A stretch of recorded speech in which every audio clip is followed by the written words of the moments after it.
Most bad decisions aren't made from lack of information, they're made from the wrong state of mind. And if you have ever made a choice you instantly regret it, or frozen completely when the stakes were high, the problem wasn't your options, it was where your head was when you chose. This video gives you a way to fix that before your next decision. In the next 12 minutes, I'll show you number one, why your brain makes great decisions for other people but freezes when the choice is about your own life. Number two, what the Bhagavad Gita's most famous crisis reveals about hot versus cold cognition, and why no productivity framework fixes this. Number three, a three-step pre-decision mental reset you can run in under 5 minutes midday without resting or starting over. Let's get into it. A woman I'll call Priya had been offered a promotion, better title, more money, cross-country move. She had a spreadsheet, she had a pros and cons list. She had talked to 3 mentors, and she sat at her kitchen table for 6 weeks, unable to sign the letter. She told me later, I could have told you exactly what my friend should do in my situation in about 10 minutes, but when it was my life, I couldn't see anything clearly. That gap between the clarity we have for others and the fog we live inside is not a flaw in your thinking. It's a specific, solvable problem, and it's exactly what a 2000-year-old battlefield conversation was written to address. Think about the last time a friend came to you with a hard choice: new job, ending a relationship, a financial risk. You probably had a read on it within minutes, not because you're smarter about their life than your own, because you weren't inside it.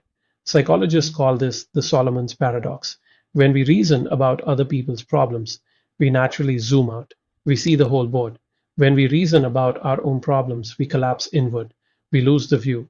The Bhagavad Gita gives this a name that goes deeper than any Western framework I've encountered. It's called Viveka, discriminative wisdom, the capacity to see clearly what is real, what is noise, and what is fear dressed up as logic. Viveka is not intuition, it's not gut feeling. It's a trained faculty, like a muscle, that quiets the mental noise long enough for the right answer to surface from within you. And here's what matters: it's trainable, but it only works when you understand why it goes offline in the first place. When a decision is about your own life, your ego is in the room, your identity is on the line, your fear of being wrong, your attachment to a specific outcome, your desire to look a certain way to the people watching. All of that creates what the Gita calls vikshepa, mental agitation, a kind of inner static that makes it impossible to think straight. The neuroscience maps onto this exactly. When we're emotionally activated, the prefrontal cortex, the part of your brain that runs deliberate reasoning, gets suppressed by the amygdala. You're not making a decision at that point, you're reacting, and you're rationalizing the reaction afterward and calling it a choice. This is why the spreadsheet didn't help Priya. She had all the information, she was missing the state. The practical takeaway from this section is simple but not easy. Before you try to solve a hard decision, ask yourself one honest question: am I thinking about this, or am I inside it? If you can't see the whole board, you're inside it. And the first job is not to decide. The first job is to get outside it. The next two sections show you how. The Bhagavad Gita opens on a battlefield. Arjuna, one of the greatest warriors of his era, rides his chariot to the front line, looks across at the opposing army, and sees his family, his teachers, people he loves, and he collapses. Bow drops, knees buckle. He tells Krishna, his charioteer and advisor, that he cannot fight. His mind is spinning. He is generating arguments for every position simultaneously. If I fight, I destroy my family. If I don't fight, I betray my duty. Either way, I lose. He is paralyzed. Most commentators focus on what Krishna says next, the philosophical teachings that fill the rest of the Gita. But I want to stay on Arjuna for a moment, because his state in that moment is a perfect clinical picture of what psychologists call hot cognition, decision making under emotional flooding. Hot cognition has a signature: you generate arguments rapidly but can't evaluate them. Every option feels catastrophic. You oscillate between certainty and complete doubt within minutes. You feel like you need more information, but more information doesn't help, because the problem isn't informational. The problem is the state. Arjuna is not lacking information. He knows the battlefield better than anyone. He's trained for this moment his entire life, but his grief, his attachment, his fear of loss have flooded his system, and Krishna doesn't hand him a pros and cons list. Krishna doesn't tell him to sleep on it or break the decision into smaller steps. Krishna does something more precise. He first stabilizes Arjuna's state. He speaks to the nature of the self, the permanence beneath the impermanence, the witness that exists behind the emotional storm. In modern terms, he pulls Arjuna out of hot cognition and into what researchers call the observer perspective. There's a concept in Vedic psychology called Sakshi, the witness self, the part of you that can watch your own fear without being consumed by it. Neuroscience has a parallel, self distancing. When you observe your own emotional state from a slight remove, prefrontal function comes back online. You start thinking again instead of just reacting. This is why people who make great decisions for others and freeze for themselves can be fixed with one technique. You temporarily become the advisor instead of the subject. You ask, what would I tell a close friend in exactly this situation? Not as a thought experiment, as a full mental shift. You step into the Sakshi position. Research by Ethan Cross at the University of Michigan found that people who use self distancing language, referring to themselves by name, or in the third person when thinking through a problem, made significantly better decisions and recovered from setbacks faster. The Gita was describing this mechanism centuries before we had the language for it. The practical takeaway: when you're in the middle of a hard decision and you feel the fog, don't push through it. Recognize it as hot cognition. Name it. I'm flooded right now. That single act of naming activates the observer, and once the observer is online, the next step becomes possible. One of the most common things I hear from people who've tried every decision framework out there is this: I want a system, a process, a set of steps, not just theory explaining why we get tired. So, this section is exactly that, a concrete protocol. This protocol is drawn from three specific Gita teachings, mapped onto what we know about how the brain shifts between hot and cold cognition. You can run it in under 5 minutes. You don't need to be rested. You don't need to start your day over. You can do this at 3 p.m. after 6 hours of meetings. Step one is what I call the state check.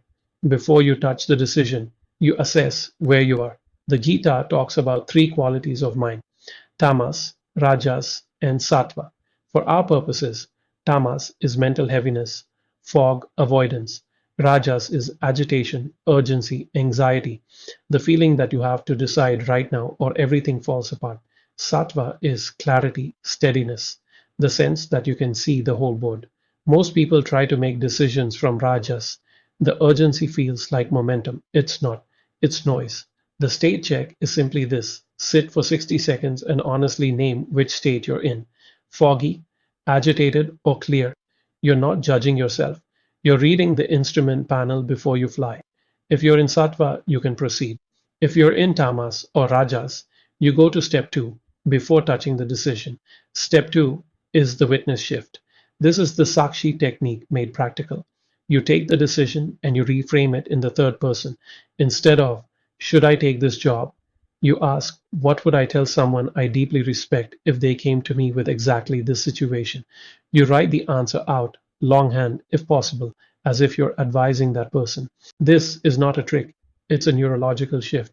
The moment you stop being the subject of the decision and become the advisor, the ego identification drops enough for Viveka to come back online.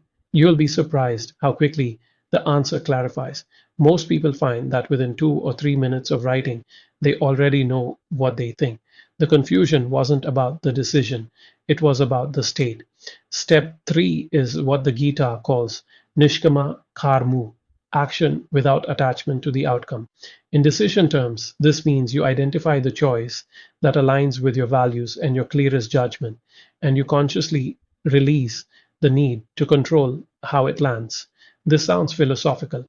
It's actually the most practical step, because most decision paralysis, the kind that keeps people frozen for weeks, is not about choosing the right option. It's about guaranteeing the right outcome, and outcomes are never fully in your control. The Gita is ruthlessly clear on this. You are responsible for the quality of the action, not the result. When you internalize that, The weight of the decision changes. You're no longer trying to predict the future. You're trying to act with integrity in the present. The full protocol, 60-second state check, witness shift written out, then ask, what is the most integrity aligned choice I can make right now, regardless of how it lands? That's it. 3 steps under 5 minutes. Priya ran a version of this, not because I gave her a framework, because she stopped trying to guarantee the outcome and started trying to act from clarity. She took the job. Whether it worked out perfectly is not the point. She made the decision from sattva, not from fear. And she told me afterward that for the first time in her adult life, she didn't feel regret the moment she signed because she knew where the decision came from. That last step, choosing from integrity rather than from the need to control the outcome, is where most people get stuck longest. And it's almost always because something deeper is running underneath the decision that a 5 minute protocol won't reach on its own. If you have tried thinking your way through a hard decision, maybe more than once, and you keep landing back in the same fog, the fastest way through it is a real conversation, not a course, not another framework, a conversation. I do free one on one calls, 30 minutes, no pitch, no agenda other than figuring out exactly where you're stuck and what the clearest next step looks like for your specific situation. You'll walk away with that, a concrete next step, whether we ever work together or not. The link to book is in the description at dailymindreset.com or consultation. It's free, it's personal, and it's built for the person who already knows the theory and still can't get clear. If this kind of thinking is useful to you, subscribe because this is what we do here every week. Tell me in the comments, what's one decision you've been sitting on and which state were you in when you last tried to make it?